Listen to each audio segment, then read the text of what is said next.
আসসালামু আলাইকুম প্রিয় দর্শকবৃন্দ, অনেক দিন পরে আবার একটি ভিডিও নিয়ে আসলাম। আসলে আমার পেজে যারা আছেন বা নিয়মিত ফলো করেন বা ভিডিওগুলো দেখেন, তারা একটা ভিডিও দেখতে পেয়েছিলেন যে আপনাদেরকে একটা ভিডিওতে দেখাইছিলাম যে আমরা আসলে ব্যাচেলার জীবনে কি কি খাবার খাই। তো তারই ধারাবাহিকতায় আজকেও এই যে আমাদের এই যে ভাই খুবই ভালো একজন চমৎকার রাঁধুনি, তিনি আজকে রান্না করছে হচ্ছে খাসির গোশত দিয়ে। এখানে কি কি আছে ভাই? আলু পটল। হ্যাঁ, খাসির গোশত দিয়ে আলু পটল রান্না করছে। আর এখানে কি শাক রান্না করছেন? কলমি শাক।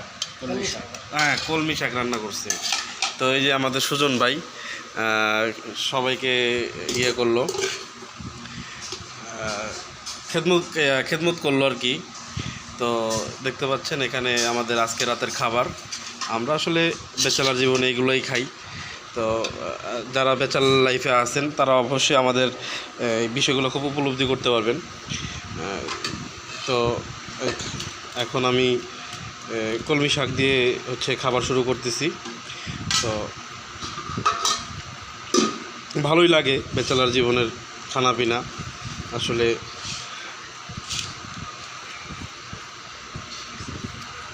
সবাই সারাদিন কর্ম করার পরে রাত্রে একসাথে বসে খাই, ভালোই লাগে। তো আমার পেজে যারা নিয়মিত ভিডিও দেখেন সবাই অবশ্যই লাইক, কমেন্ট এবং শেয়ার করতে অবশ্যই ভুলবেন না, এবং অবশ্যই পেজটিকে ফলো করে রাখবেন। পিন্টু ভাই, হ্যাঁ, পিন্টু ভাই আসলে খুবই চমৎকার রান্না করেন। আপনারা যারা আমাদের সাথে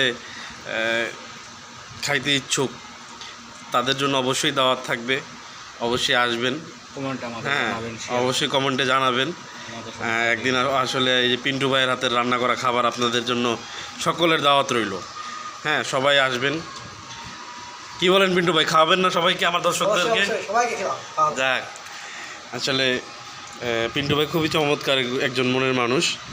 তার হাতের রান্নাও খুব মজা হয়েছে। তো আমি একটু খেয়ে দেখতেছি আজকে। বিসমিল্লাহ।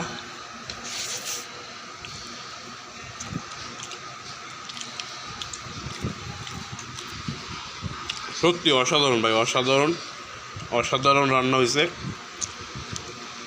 কলমি শাক খুবই চমৎকার একটি রান্না হয়েছে, খাইতে খুবই ভালো লাগতেছে।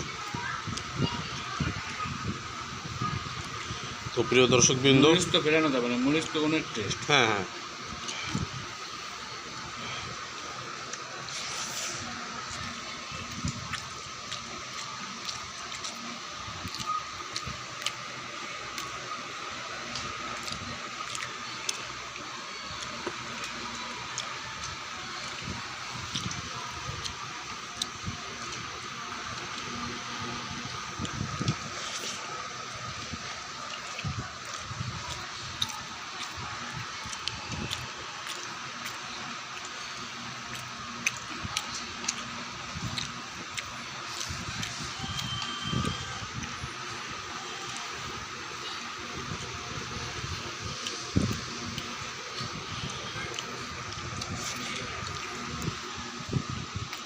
এরকম শাক আপনি হোটেলে খাবেন?